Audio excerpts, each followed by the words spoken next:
예로부터 내려오는 속담은 아주 쉽고 아주 간결합니다. 그러나 그 속담 안에 선조들의 지혜가 담겨져 있습니다. 그래서 우리가 그 간단한 속담이지만 그 속담을 통해서 우리의 삶에 많은 지혜를 얻을 수 있게 됩니다. 제가 오늘 설교를 준비하면서 하나의 속담이 떠올랐습니다. 바로 이런 속담입니다. 백지장도 맞들면 낫다. 백지장도 맞들면 낫다라는 이 속담이 떠올랐습니다. 이런 뜻인 거죠. 가벼운 종이 한 장이라도 함께 들면 옮기기가 더 쉬워진다라는 뜻이에요. 어떤 의미일까요? 이런 거죠. 아무리 작고 쉬운 일이라고 해도 협력하고 함께 동역하면 그 일은 더 쉬운 일이 된다라는 뜻인 겁니다. 함께 동역하는 것, 그것이 얼마나 중요한 것인가를 이야기하는 속담인 겁니다. 오늘 본문 역시 모든 일에 함께 협력하고 동역한 예루살렘 교회 성도를 우리에게 소개하고 있습니다. 그러므로 오늘 말씀을 통해서 크게 두 가지를 살펴볼 겁니다. 첫째는 동역이 얼마나 중요한 것인가 라는 것을 생각해보고 또 더 나아가서 우리는 어떻게 함께 동역자가 되어서 동역할 수 있을까 라는 이 큰 주제를 가지고 오늘 말씀을 함께 나누려고 합니다. 벌써 기독교 역사가 2000년이 넘었습니다. 기독교 역사 2000년 가운데 가장 훌륭한 교회가 있다면 바로 오늘 본문이 말하는 초대교회일 겁니다. 그리고 이 초대교회의 가장 정확한 명칭은 무슨 교회라고 말하는 게 좋을까요? 초대교회, 예루살렘 교회 맞습니다. 가장 정확한 명칭은 예루살렘 교회입니다. 이 예루살렘 교회는 기독교 2000년 역사상 가장 훌륭한 교회입니다. 그래서 기독교 2000년 역사 가운데 끊임없이 주장하는, 외쳤던 슬로건이 뭐냐면 초대교회로 돌아가자, 예루살렘 교회로 돌아가자라는 이런 슬로건이 없었던 시대가 없을 정도로 그렇게 귀한 교회로, 훌륭한 교회로 손꼽히고 있습니다. 그렇다면 예루살렘 교회가 그렇게 훌륭한 교회였던 이유는 뭘까요? 바로 기쁨이 있는 교회, 그리고 하나님을 기쁘게 하시는 교회, 성령의 역사가 충만했던 교회, 성도들 한 사람 한 사람마다 성령이 충만했던 교회, 무엇보다도 순수하고 때묻지 않는 순결한 신앙을 가지고 있었던 교회, 가장 성경적인 교회, 가장 모범적인 교회가 바로 예루살렘 교회였기 때문입니다.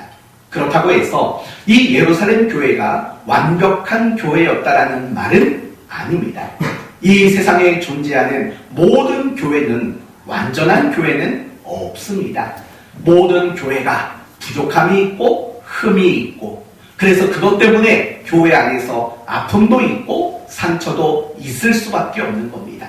그러나 이 땅에 존재했던 많은 교회들 가운데 바로 이 예루살렘 교회는 가장 모범이 되고 가장 성경적이라고 말할 수 있는 훌륭한 교회였다라는 겁니다. 그렇기에 각 시대마다 많은 교회들이 바로 이 예루살렘처럼 되자라는 슬로건을 내걸게 된 거지요. 그러나 이 예루살렘 교회처럼 되자라고 말하는 또 다른 중요한 이유가 있습니다. 그것은 예루살렘 교회가 놀라운 부흥의 역사가 있었기 때문입니다. 여러분, 이 사도행전 2장 이하를 보시면 이 예루살렘 교회 안에 계속해서 소개되는 이야기가 뭐냐면 그 교회가 뭐 했다라는 겁니까? 끊임없이 크게 부흥했다라는 이야기입니다.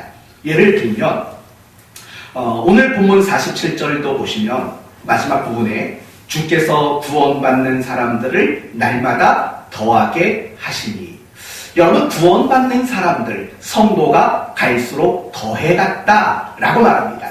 이건 무슨 말이죠? 교회가 계속해서 부흥하고 있었다라는 말인 겁니다. 사도행전 2장 41절에도 이런 말이 나옵니다. 이날에 신도의 수가 몇 명이나 더했다고요? 3천이나 더하더라. 또 4장 4절로 넘어가 보면 이런 말이 나옵니다.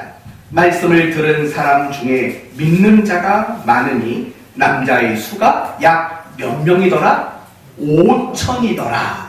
여러분, 아까는요 믿는 자의 수가 3천이더라 했다가 이번에는 남자의 수만 5천이었더라. 여러분, 이렇게 교회 안에 부흥하는 숫자가 막 3천명, 5천명. 그 다음에는요 이런 표현이 나와요. 사도행전 5장 14절을 보시면 믿고 주께로 나오는 자가 더 많으니 남녀의 큰 무리더라. 믿고 주께 나오는 자가 더 많대요. 더 많다라는 말은 지금까지는 3천명, 5천명이었는데 그거보다 더 많아요. 더 이상 이 교회 예수 믿고 구원받고 교회 나오게 된 사람이 몇 명이었는가, 이거를 헤아리는 것, 그것을 세는 것, 그것이 의미가 없을 정도로 예루살렘 교회는 큰 부흥을 이루었다. 이렇게 우리에게 소개하고 있는 겁니다. 사랑하는 성도 여러분, 예루살렘 교회는요 120명 정도 되는 성도들로 시작이 됐다고 말해도 틀린 말은 아닐 겁니다. 왜냐하면 사도행전 1장 이하에 나오는 예루살렘 교회의 무리를 120명 정도로 언급하고 있기 때문입니다. 그 120명의 성도에서 어느 날 3,000명이 늘고 어느 날 5,000명이 늘고 어느 날 더 이상 숫자를 헤아릴 수 없을 만큼 교회가 부흥했다라는 겁니다. 그리고 그 부흥은 일시적인 부흥이 아니라 지속적으로 끊임없이 이루어지는 계속되는 부흥이었다라는 겁니다. 이런 예루살렘 교회의 부흥을 보며 여러분은 뭘 느끼십니까? 아마 저랑 똑같은 느낌, 저랑 똑같은 생각을 아마 했을 겁니다. 이런 거겠죠? 우리 사랑하는 교회도 그쵸? 우리 사랑하는 교회도 예루살렘 교회처럼 그렇게 부흥하면 좋겠다라는 생각을 사실은 여러분도 함께 할 겁니다. 우리 교회가 지금 올해가 몇 년 차인 줄 아십니까? 우리 교회가 올해 벌써 15년 차입니다. 올해가 15주년 되는 해입니다. 근데 참 아쉽죠. 교회가 15년이 되었지만 사실은 부흥하긴 부흥했어요. 우리가 두 가정으로 교회가 시작됐으니까 일단 두 가정이 넘으니까 부흥은 된 건 맞습니다. 그런데 15년의 세월이 지났지만 아직 우리에게는 우리 교회 많이 부흥했어 이렇게 말하기에는 조금은 부족한 것들이 보이지 않습니까? 근데 굉장히 제 마음에도 신기한 건 뭐냐면 2021년 1월이 됐는데 제 마음속에 문득 기대가 생긴 겁니다. 무슨 기대가 생겼냐면 무슨 기대가 생겼을까요? 올해 둘째를 보겠다 이런 기대는 아닙니다. 그런 기대가 아니고 우리 교회가 왠지 올해는 하나님이 부흥하게 하실 것 같다. 하나님이 좀 우리 교회를 부흥시켜 주시면 너무 좋겠다. 이런 기대와 소원이 사실은 굉장히 많이 들었습니다. 좀 뜻밖인 거예요. 왜냐하면 우리가 처음에는 시작할 때는 그런 기대를 가졌잖아요. 우리가 두 가정으로 교회를 시작했거든요. 그런데 이 두 가정으로 시작했는데 성도들이 정말 조금씩 오셨어요. 우리 오윤근 집사님도 우리 교회 오신 지 벌써 15년 차가 되는 거예요. 15년 차. 그쵸? 15년 차가 됐어요. 15년 차. 이렇게 한 가정이 한 가정씩 모이는 거예요. 그러니까 마음에 기대가 되는 거죠. 야, 우리 교회는 진짜 부흥하려나 보다. 그때 그게 뜻대로 부흥이 잘 안 되더라고요. 부흥이 잘 안 되더라고요. 그래서 오늘 본문을 묵상하면서 제가 처음에 가졌던 1월 달에 가졌던 그 마음을 여러분에게 함께 공유하고 싶은 생각이 들었어요. 여러분도요, 우리 사랑하는 교회가 올해는 좀 부흥하면 좋겠다라는 이런 기대하는 마음과 이런 소망, 이런 바람, 이런 것들을 여러분도 품을 수 있기를 바랍니다.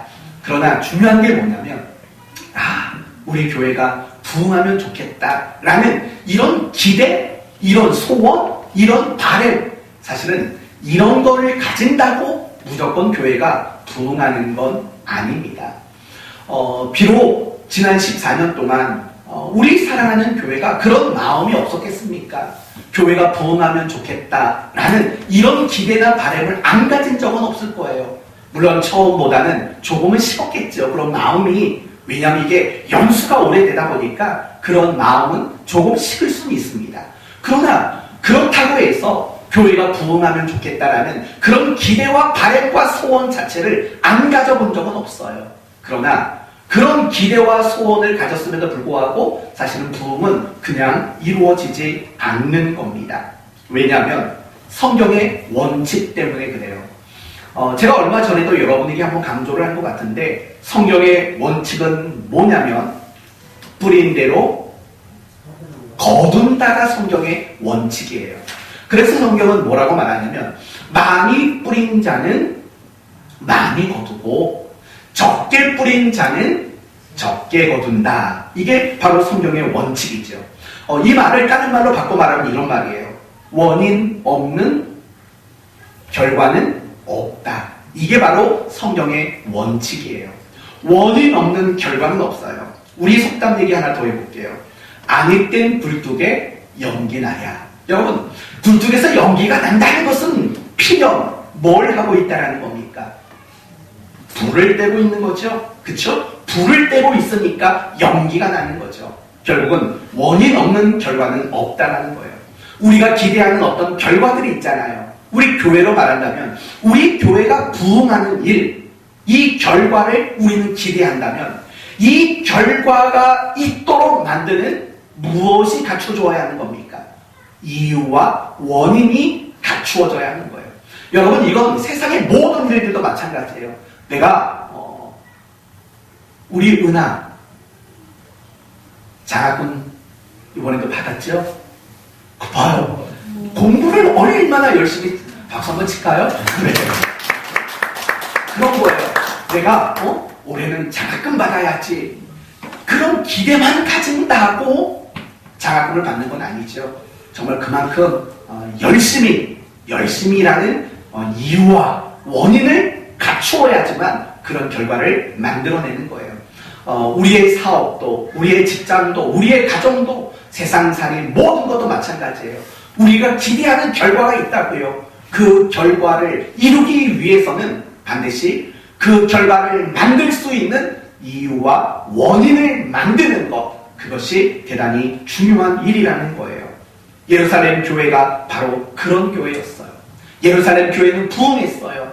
그것도 멈추지 않고 크고 놀랍게 교회가 부흥했다고요. 그렇다면 그들에게는 그 부흥이라는 결과를 만들 수 있는 무엇이 있었겠습니까? 이유와 원인이라는 것이 분명히 있을 거예요. 오늘 본문을 보면은요, 4가지로 그 이유와 원인을 우리에게 설명하고 있습니다. 첫 번째, 43절이에요. 43절을 보시면 이런 말이 나와요. 사람마다 두려워하는데 사도들로 말미암아 무엇이 많이 나타났다고요? 기사와 표적.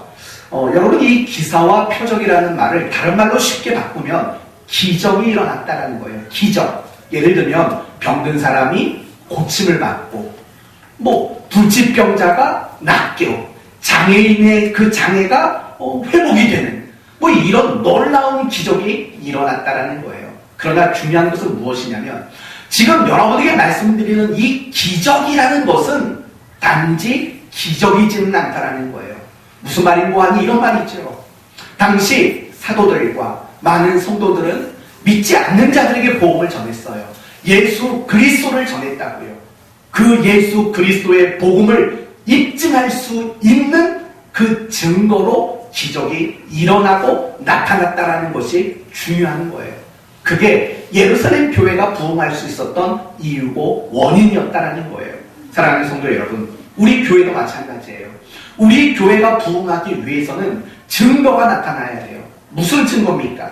내가 믿는 진리, 내가 가지고 있는 신앙을 입증할 만한 증거들이 우리에게 나타난다면 사실은 교회가 부흥할 수 있는 아주 좋은 이유와 원인을 갖추어야 된다는 거예요.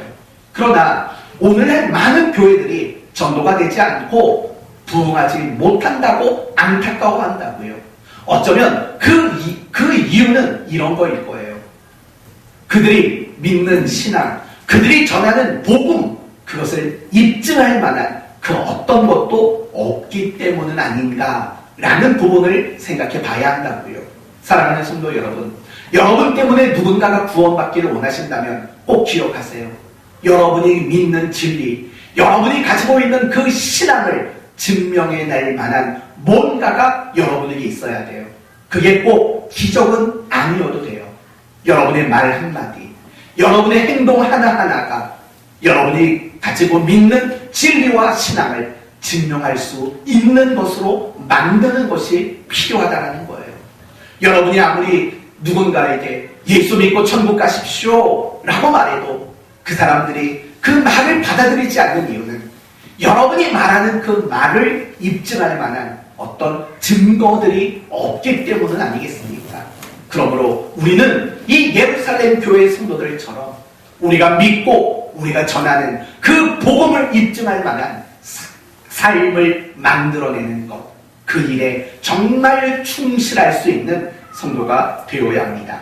두 번째, 44절과 45절을 봅시다.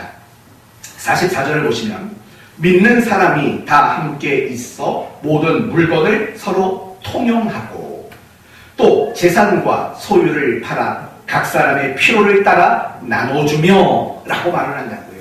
무슨 말이냐면 가난한 사람들을 위해서 내 재산을, 내 물질을 나누어주는 헌신이 그들에게 있었다는 겁니다. 이게 바로 예루살렘 교회가 부흥할 수 있었던 두 번째 이유와 원인이에요. 남에게 기꺼이 내 것을 나눠줄 수 있는 헌신됨이 그들에게 있었다는 거예요. 사실은 교회도 마찬가지예요. 교회가 부흥하기 위해서는 나누고 베푸는 일들에 열심을 낼 수 있어야 돼요. 교회가 모든 걸 끌어모으는 교회가 되어서는 안 되겠죠. 하나님께 우리가 받은 은혜들이 있는 거고 받은 사람들이 있는 거고 그것을 우리의 이웃들에게 흘려보내는 것, 그것을 우리의 이웃에게 나누는 헌신이 있어야 마땅하다는 겁니다. 우리 교회가 그런 측면으로 놓치지 않으려고 하는 게 있죠. 부활절 헌금, 그리고 성탄절 헌금, 적어도 이 두 번의 헌금만큼은 우리 교회가 쓰지 않고 전에 어려운 가운데 있는 사람들을 위해서 나누는 데 쓰는 것이 우리 교회의 원칙 아닙니까?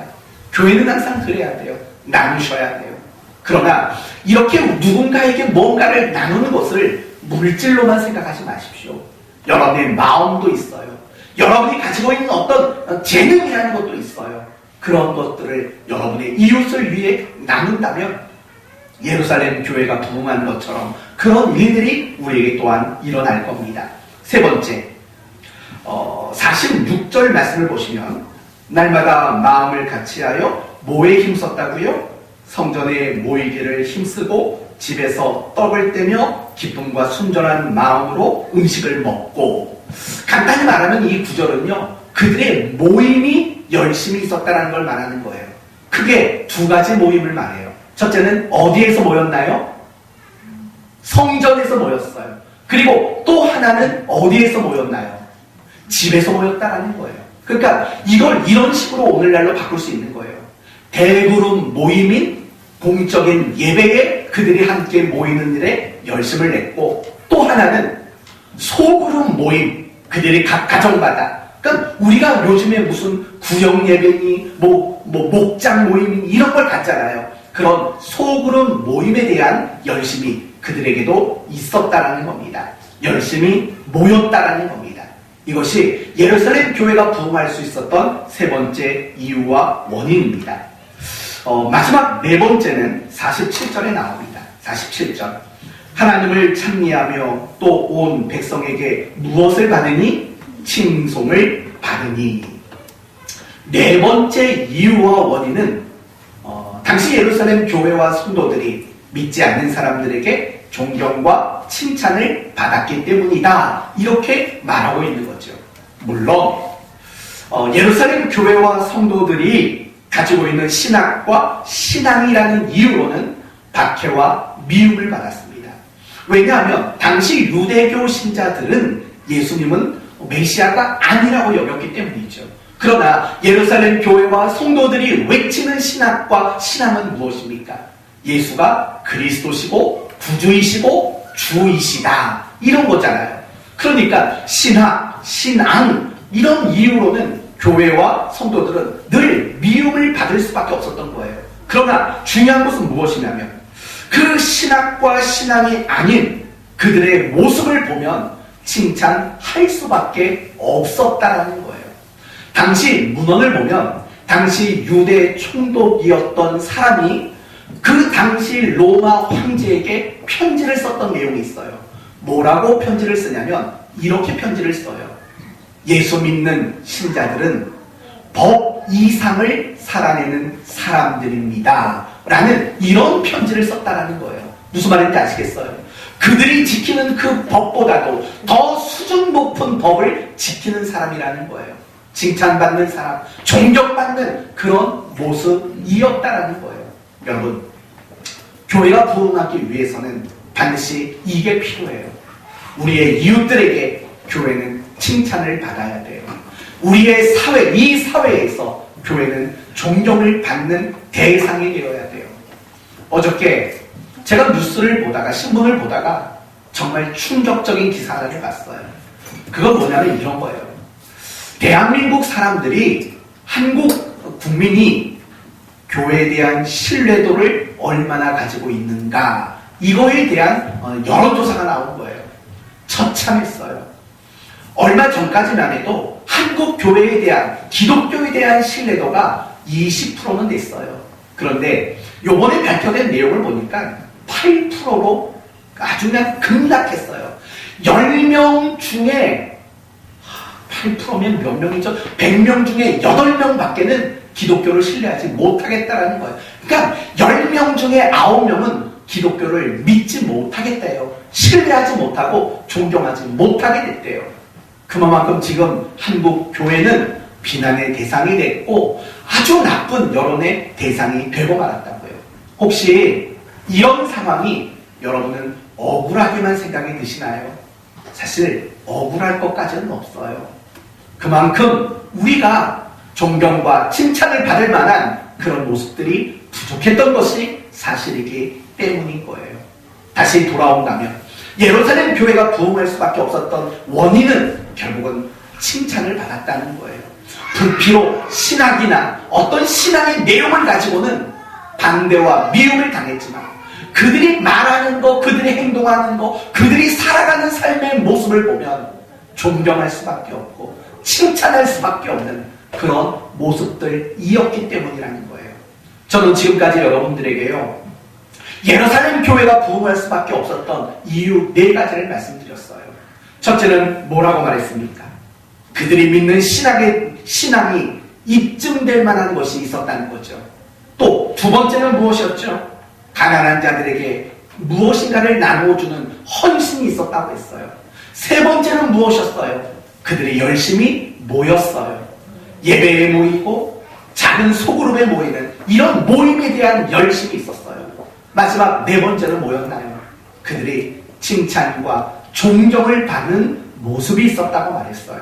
그런 4가지 이유가 갖추어졌을 때 예루살렘 교회는 부흥할 수밖에 없었다는 거예요. 오늘날 교회도 마찬가지예요. 우리 사랑하는 교회가 정말 부흥하기 위해서는 이 4가지 이유와 원인이 갖추어져야 돼요. 우리의 신앙을 입증할 만한 삶이 있어야 되고, 가난한 자들을 돌아보는 섬김과 헌신이 있어야 되고, 또한 열심히 예배에 나와야 되고, 열심히 소그룹 모임에도 참석하는 열심이 있어야 돼요. 그리고 무엇보다 비록 믿지 않는 사람들에게 칭찬받는 그런 성도들이 많이 있어야 돼요. 그래야 교회는 부흥할 수 있게 되는 거예요. 저는 지금까지 여러분에게 예루살렘 교회가 부흥할 수밖에 없었던 이유와 원인 4가지를 말씀을 드렸어요. 그런데 더 중요한 이유를 한 가지 말씀을 드리려고 합니다. 어쩌면 제가 지금부터 말씀드리는 이 이유는 이미 앞부분에 말했던 그 4가지 이유를 실현시킬 수 있었던 가장 중요한 이유라고 말할 수 있을 겁니다. 바로 46절입니다. 46절을 보시면 날마다 뭘 같이 했다고요? 마음을 같이하여 라고 말을 해요. 날마다 마음을 같이 했대요. 이 말을 오늘 설교의 주제로 바꾸어서 말하면 그들은 늘 동역자 의식을 가졌다는 거예요. 그들은 늘 동역자로서 함께 했다는 거예요. 그러기에 그들은 삶으로 신앙을 입증하는 일이 가능한 거고, 자신들이 가지고 있는 것들을 가난한 자들에게 나누는 일들이 가능했던 거고, 그러기 때문에 그들은 열심히 모일 수 있었고, 그렇기 때문에 그들은 칭찬과 존경을 받을 수밖에 없었다는 말인 거예요. 사랑하는 성도 여러분, 결국 이것을 오늘 여러분에게 가장 강조하고 싶은 거예요. 예루살렘 교회가 부흥할 수 있었던 가장 핵심과 가장 본질은 그들이 서로 동역자였다는 거예요. 뭐였다고요? 동역자. 서로가 함께하고 함께 일하는 동역자라는 그 관계의식, 그것이 예루살렘 교회를 부흥하도록 만들었던 가장 중요한 이유이고 원인이었다는 거예요. 그래서 여러분, 항상 아까 제가 앞부분에 말씀을 드렸죠. 어떤 구절에서는 믿는 자가 3,000이나 더했더라. 어떤 구절에서는 믿는 자의 수가 5,000이나 되었더라. 또 어떤 구절에서는 믿는 자가 많아졌더라. 헤아릴 수 없었더라. 이런 구절이 나오잖아요. 그런 구절 앞과 뒤에는 어김없이 무슨 말이 등장하냐면 그들이 마음을 같이 했다라는 말이 어김없이 등장해요. 그게 무슨 말이냐면 이 예루살렘 교회가 부흥할 수밖에 없었던 가장 중요한 이유는 그들이 모두가 함께 동역자였다라는 걸 강조하고 있다라는 거예요. 사랑하는 성도 여러분, 세상 일도 마찬가지죠. 내가 사업을 하든 아니면 어떤 모임을 이끌어가든 간에 여러분, 동역이 이루어지지 않으면 절대로 그 일들이 잘 진행될 수가 없다는 거 여러분 아시잖아요. 교회도 마찬가지예요. 동역이라는 관계가 형성되지 않고 동역자로서 함께 일하지 않는다면 교회는 부흥할 수가 없어요. 이걸 반대로 말해볼게요. 지금 예루살렘 교회는 크게 부흥하고 있었어요. 가장 핵심된 이유는 뭐라고요? 그들이 서로 모였다고요? 동역자였다고요. 서로 그들이 동역을 했다고요. 그러니까 교회는 부흥했던 거예요. 그러자 사탄이 이 예루살렘 교회의 부흥을 방해하려고 했어요. 그 방법이 뭔지 아세요? 동역의 관계를 끊어내는 거예요. 그 동역이라는 마음에 금이 가도록 만드는 일을 사탄이 했다고요. 그게 어디에 나오냐면 사도행전 5장에 나와요. 사도행전 5장 이런 얘기가 나와요. 아나니아와 삽비라 이야기가 나와요. 여러분, 이 아나니아와 삽비라가 어떤 식으로 나오냐면 그냥 죽어버려요. 많이 이상한가요? 그냥 죽게 돼요. 그냥 죽어요. 왜 죽냐면 이런 거예요. 당시 많은 성도들이 자기 재산을 팔아서, 자발적인 거예요. 명령이 아니고 자발적으로 재산을 팔아서 교회 앞에 헌납을 하고 그걸 가지고 가난한 사람들에게 나누어 주는 일들이 엄청 불같이 일어났어요. 그때 아나니아와 삽비라도 마음에 감동을 받은 거예요. 그래서 이 부부가 서로 의논을 했죠. 우리도 그 일에 동참합시다. 정말 귀한 마음을 먹어요. 그리고 정말 자기 밭을 팔았어요. 그리고 현금을 마련했어요. 그런데 이 돈다발을 보니까 갑자기 무슨 마음이 들었을까요? 그러게요. 욕심이 생기는 거예요. 다 그렇잖아요. 견물생심이라고. 이게 돈이 눈앞에 보이니까 갑자기 욕심이 생기는 거예요. 그래서 이 두 부부가 서로 이렇게 얘기를 해요. 좀만 떼어놓읍시다. 좀만 떼어놓고 나머지만 바칩시다. 그래서 바쳤다고요. 그러나 그건 잘못된 거 아니에요. 왜냐하면 자발적인 일이라고 했잖아요. 밭을 팔았어요. 현찰이 들어왔어요. 마음이 바뀌었으면 안 하면 되는 거예요. 이건 명령도 아니고 의무도 아니에요. 안 해도 돼요. 근데 했다고요. 좀 떼어놓고 있어요. 근데 문제는 뭐냐면 거짓말을 쳤어요. 거짓말. 베드로 사도가 말을 해요. 이게 정말 당신이 밭을 판 값의 전부입니까? 베드로가 물어봐요. 아마 베드로가 어떤 성령의 감동을 받아서 그걸 알았던 것 같아요. 물어봐요. 그러자 아나니아와 삽비라가 뭐라고 대답하냐면 먼저 남편이 대답하죠. 이렇게 대답해요. 예, 전부입니다. 우리도 재산 다 팔아서 다 바쳤습니다. 이게 거짓말을 쳤다고요. 그러자 그 자리에서 심장이 멈춰 죽어버렸어요. 그리고 몇 시간 뒤에 부인을 만취했어요. 부인에게 물어요. 이게 정말 전부입니까? 또 거짓말을 쳐요. 네, 전부입니다. 그래서 부인도 죽었다고요. 왜 죽었을까요? 왜 죽었을까요? 언뜻 보면 이렇게 대답하겠죠. 거짓말 쳐서 죽었지요 라고 말할 수 있겠죠. 그러면 여러분, 이 자리에서 살아있을 사람은 아무도 없어요. 그쵸? 여러분 하루에도 거짓말을 얼마나 많이 하고 사는지 아시죠? 우리 거짓말 의외로 많이 해요. 그럼 다 죽어야 돼요. 이 아나니아와 삽비라가 죽은 건 단지 거짓말 때문에 죽은 게 아니에요. 거짓과 위선, 그게 무엇을 흔들어 놓는 원인이 되었냐면 동역자, 서로 동역의 관계를 흔들어 놓는 원인이 될 수 있었기 때문에 그것을 바로 징계하는 차원으로 그런 일들이 일어나게 됐다는 거예요. 여러분 생각해봐요. 저와 여러분이 서로 거짓을 말해요. 그리고 서로 위선적인 행동을 해요. 겉에서는 목사님은 왜 이렇게 잘생기셨어요? 이건 그냥 농담이니까 이해하세요. 화를 내지 마시고. 네, 아무튼 그래요. 근데 뒤에 가서는 시커매가지고 말이야. 이렇게 아무튼 위선의 모습을 보여요. 그러면 동역이 이루어질 수 있을까요? 저와 여러분은 동역이 이루어질 수 없어요. 거짓과 위선을 가지고는 동역이 유지될 수가 없는 거라고요. 바로 그 문제예요.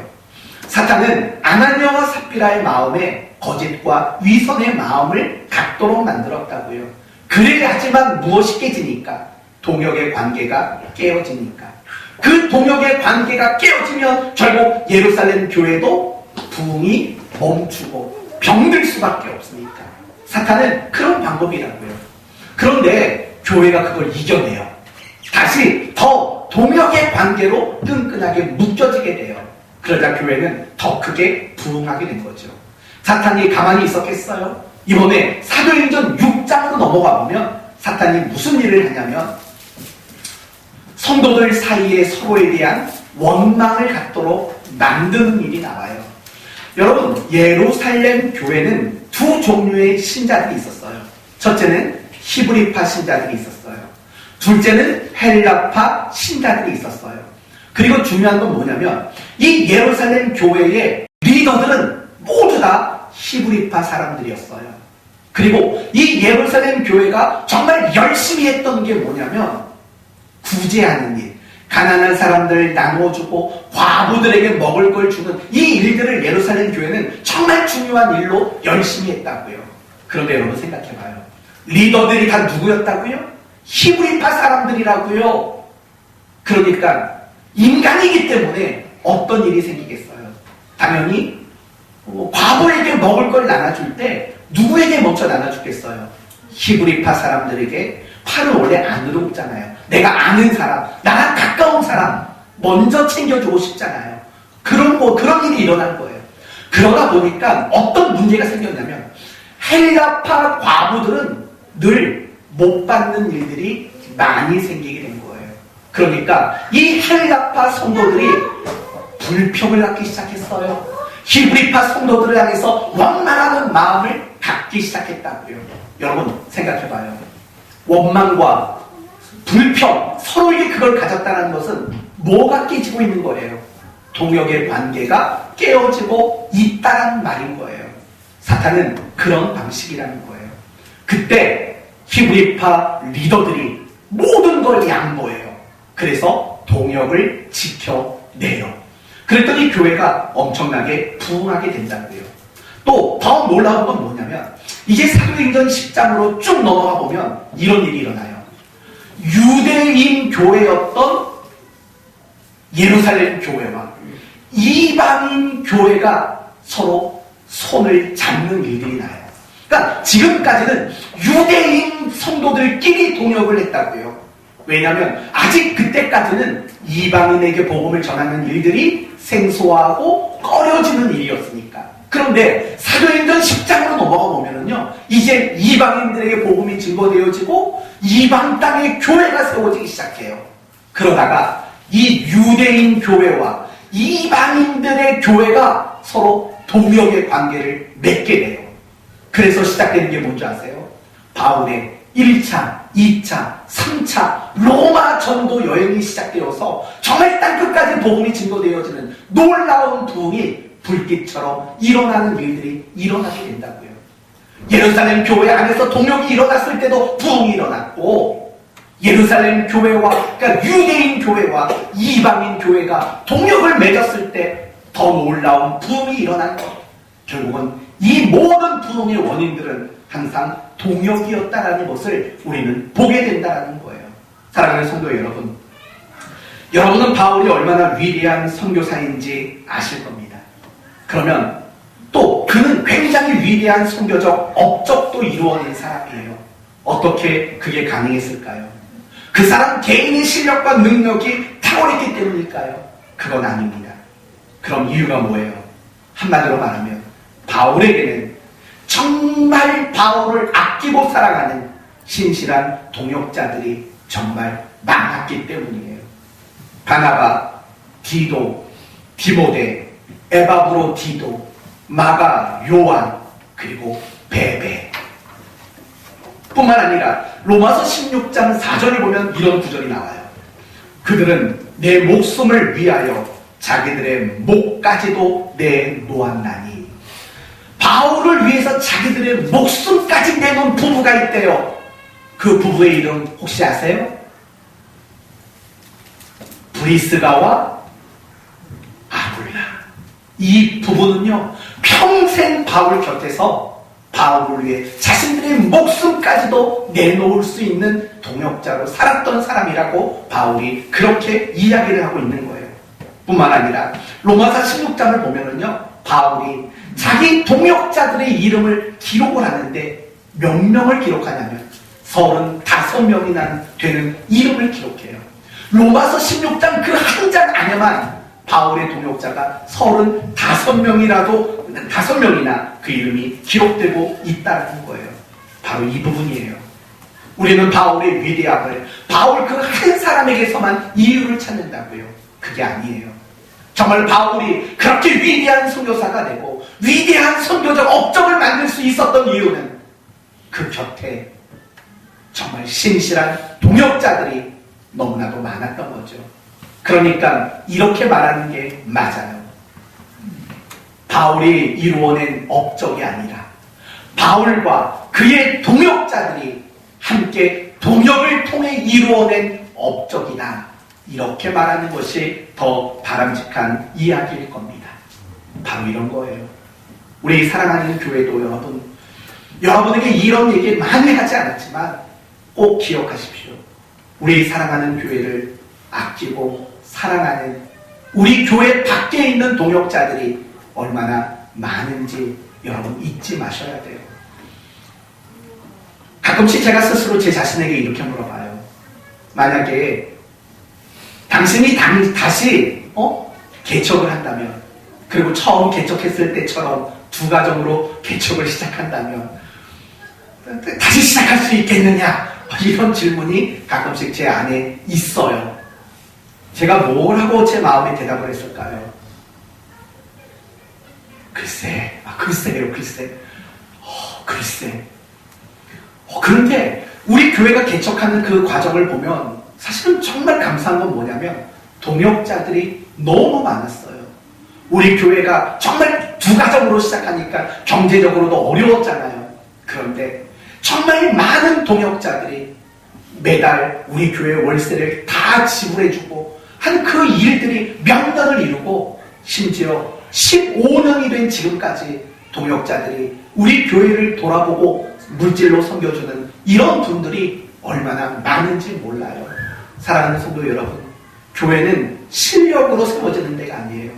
교회는요, 어떤 능력 있는 사람으로 이루어지는 곳이 아니에요. 교회는 돈 많은 사람들로 이루어지는 곳이 아니에요.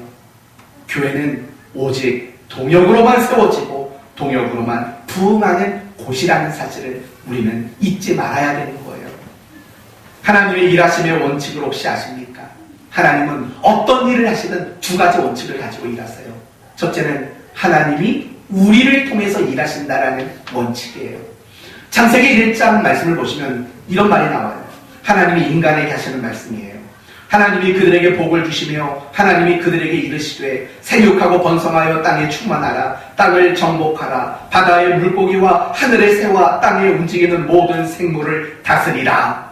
여러분, 하나님이 모든 걸 만들어 놓고 만들어 놓아진 것들을 다스리고 경영하고 관리하는 일들을 누구에게 맡겼어요? 아담과 하와, 인간에게 그 일들을 맡겼다고요. 홍수로 온 세상을 쓸어버리실 때 생명을 보존하는 일을 누구를 통해 하셨어요? 노아를 동역자 삼아서 그 일을 하셨다고요. 그리고 모든 사람들을 쓸어버린 후에 다시 믿음의 사람들을 세우는 일을 위해 누구를 동역자로 불렀나요? 그게 바로 아브라함을 동역자로 부르신 거죠. 이스라엘을 애굽에서 구원하고 가나안 땅으로 인도하는 일을 위해서는 누구를 동역자로 삼았나요?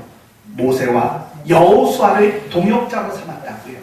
예수님께서 구속사역을 이루시기 위해서 12명의 제자를 동역자로 부르셨다는 사실도 아시지 않습니까? 땅끝까지 복음을 전하는 일에도 예수 믿는 자들을 동역자 삼고 하나님은 그 일들을 이루어 가시는 분이세요. 항상 사람과 관련된 모든 일들은 사람을 동역자로 삼고 일하는 이 원칙을 가지고 계신다는 거예요. 두 번째 원칙은 하나님은 우리가 서로 동역자가 되어 일하는 것을 원칙으로 가지고 계신 분이신 거예요. 이걸 이해하려면 구원이 무엇인가를 이해할 줄 알아야 돼요.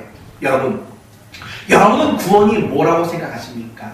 죄 용서받는 거, 죽으면 천국 가는 거, 물론 다 맞습니다.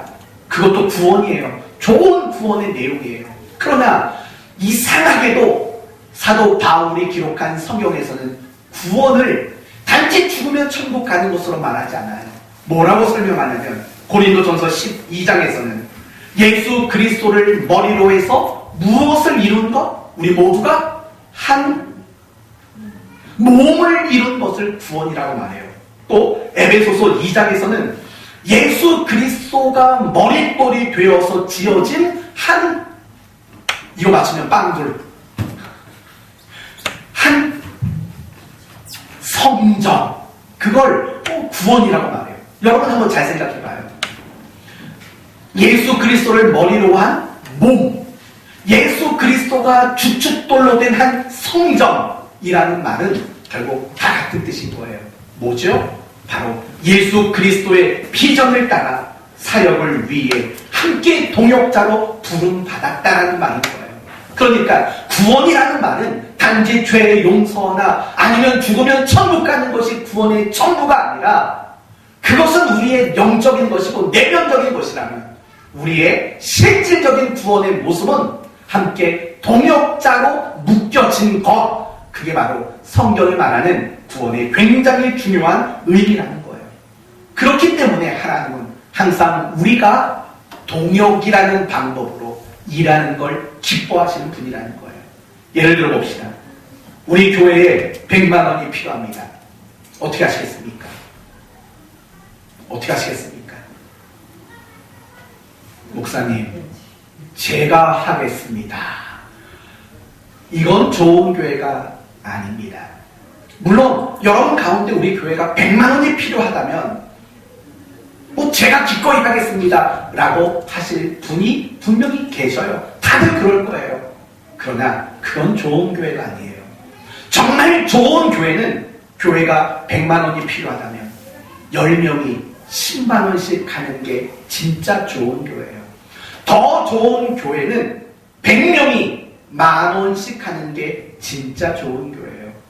더 좋은 교회는 1,000명이 1,000 원씩 하는 게 진짜 좋은 교회예요.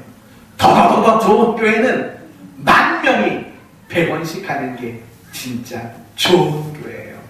뭘 말하는 건지 아시겠어요?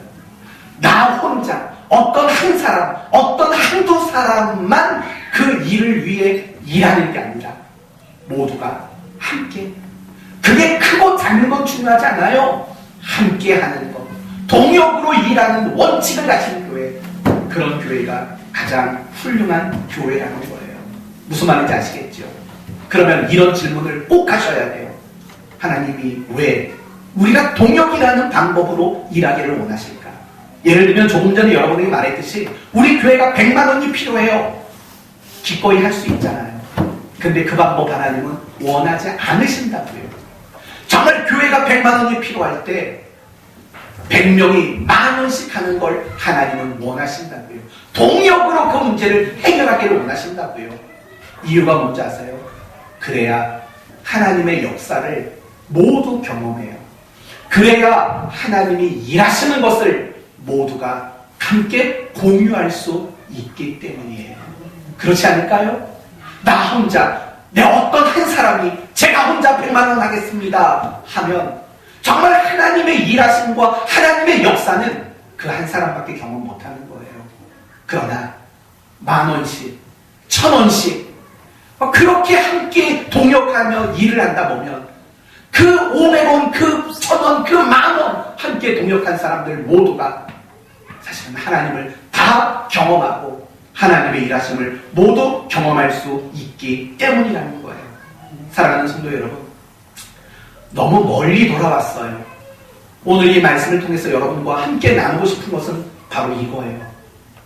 정말 좋은 교회, 정말 부흥할 수 있는 교회는 서로가 동역자 의식을 가지고 함께하는 것, 그게 제일 좋은 교회, 교회가 부흥할 수 있는 가장 중요한 이유와 원인이 되는 것이라는 것을 여러분에게 말씀드리고 싶은 거예요. 여러분 알고 계시지요? 하나님은 여러분을 하나님과 우리 사랑하는 교회의 동역자로 부르셨어요. 서로 동역자 의식을 가지셔야 돼요. 그리고 서로 동역자가 되어주셔야 돼요. 그러면 어떻게 동역자가 될 수 있습니까? 이미 말씀을 드렸죠. 함께 하는 거예요. 함께 하는 거. 뭐든지 함께 하는 거예요. 오늘 본문을 보면 예루살렘 교회가 구제하는 일을 하고자 했다고요. 그럴 때 성도들이 모두가 그 일에 함께 했다고요. 함께 하는 게 바로 동역이기 때문에 그래요. 사랑하는 성도 여러분, 우리 교회가 계획하고 있는 것들, 진행하고 있는 것들 다 아시지요? 그 일에 함께 하셔야 돼요. 그걸 함께 하는 게 동행이에요. 방관하고 뒷짐지고 쳐다보고 있고 그냥 걱정이나 하고 있는 게 동역이 아니라고요. 함께 하셔야 돼요. 예배 드리는 그 자리 함께 하셔야 돼요. 기도하는 그 자리에 여러분은 함께 하셔야 돼요. 우리가 헌신하는 그 자리에 함께 하셔야 돼요. 우리가 선교사님들을 후원하는 그 일에 함께 하셔야 돼요. 말씀으로 여는 삶, 경건 프로그램, 온라인 성경 공부, 교회가 계획하고 진행하는 이 모든 일들 함께 하셔야 돼요. 그게 동역이에요. 그리고 더 중요한 게 뭔지 아세요? 함께 하는 거, 그게 사랑이에요. 실력을 말하는 게 아니고 여러분의 능력을 말하는 게 아니에요. 진짜 사랑은 함께 해주는 거예요. 그게 사랑이에요. 왠 줄 아세요? 제가 여러분에게 늘 강조하는 사랑이 뭐라고 말했어요? 사랑은 상대방에게 뭘 주는 거예요? 유익을 주는 거예요. 덕을 세워주는 거예요. 그게 사랑이기 때문에 그래요. 성도 여러분, 이렇게 말하면 될까요? 여러분이 교회 일에 함께 할 때 우리 모두는 힘을 얻게 돼 있어요. 반대로 말하면 여러분이 반대로 교회가 함께하는 그 일에 여러분이 함께해 주지 않으면 교회는 힘이 빠져요. 여러분이 함께하지 않으면 여러분의 리더는 지친다고요. 지쳐요. 괴로워해요. 힘든 시간을 보낼 수밖에 없다고요. 그거 아세요? 정말 사랑은 함께해 주는 거예요. 거예요. 그게 진짜 사랑인 것 아닐까요? 여보, 나중에 내가 병에 걸려 알아 누워도 함께 해주실 거지요? 병수발 해줄 거지요? 아니, 그게 사랑 아닐까요? 건강할 때는 같이 있다가 병들어 병상에 누우니까 이혼합시다. 만약에 그런다면 그게 어떻게 사랑이라고 말하겠어요? 그렇잖아요. 건강할 때나 병들었을 때나 그저 옆에서 꼬집어도 괜찮아요. 그것까지는 봐줄게요. 떠나지만 마세요. 그런 거죠. 같이 있는 것만 해도 그게 진짜 사랑이에요. 그게 동역이라고요. 제가 오늘 이 말씀을 드리면서 가장 강조하고 싶은 건 바로 이 부분이에요. 제발 함께 해주세요. 교회가 제시하는 목표에, 교회가 걸어가려고 하는 그 일에 제발 함께 해주세요. 외롭게 만들지 마시고 앞서 나가는 사람들, 함께 하려고 하는 사람들까지도 지치지 않도록 여러분이 만들어 주셨으면 좋겠어요. 그 동역이 교회를 세우고 교회를 부흥하도록 만드는 이유가 되는 거지요. 그러기 위해 필요한 또 한 가지는 희생이에요. 희생. 희생하지 않고는 되어질 수가 없어요. 예루살렘 교회는 구제하는 일을 계획했어요. 많은 성도들이 함께 했어요. 그 함께 할 수 있었던 이유가 뭐예요? 희생과 손해를 감수했기 때문이에요. 여러분, 훌륭한 합창단이란 어떤 합창단일까요? 노래 잘 부르는 사람이 많은 곳일까요? 아닙니다. 희생하고 내 소리를 낮추는 그런 단원이 많은 팀이 훌륭한 합창단이죠. 난 노래 잘하니까 내 목소리 낮출 수 없어. 이렇다면 어떻게 훌륭한 합창단이 되겠어요? 정말 훌륭한 합창단이 되려면 내가 노래를 기막히게 잘해도 내 목소리 낮춰서 조화를 이루려고 만드는 거죠. 우리가 동역자가 되기 위해서도 마찬가지예요. 손해, 희생. 내가 이걸 보지 않고는 우리는 서로 동역자의 관계를 지켜낼 수가 없어요. 내 소리를 내고 싶어도 그걸 희생해야지요. 내 방법, 내 시간, 내 계획, 이런 것들을 희생하지 않고는 우리가 진정 동역자가 될 방법은 없는 거예요. 이제 말씀을 마치겠습니다. 우리 사랑하는 교회를 여러분 모두 사랑하시지요? 네. 우리 교회가 부흥하기를 여러분 모두 바라고 계시지요? 아멘. 그러면 한 가지 약속하세요. 이제 뒷짐지지 마세요. 외면하지 마세요. 못 들은 척 하지 마세요. 우리 교회가 함께 하고자 하는 그 일에 비록 여러분이 힘들고 어려움이 있어도 기꺼이 그 희생 감수하시고 교회 하는 모든 일에 동역해 주시길 바랍니다. 여러분이 그 동역이라는 원칙을 가질 때 여러분의 개인의 신앙에도 유익이 있을 것이고 교회도 오늘 본문의 예루살렘 교회처럼 부흥하는 일이 일어나게 될 겁니다. 우리 모두는 동역자로 함께 묶여졌습니다. 동역하는 교회 되기를 예수님의 이름으로 축원드립니다. 아멘. 기도합시다. 하나님, 이 시간 기도합니다. 예루살렘 교회가 부흥했습니다.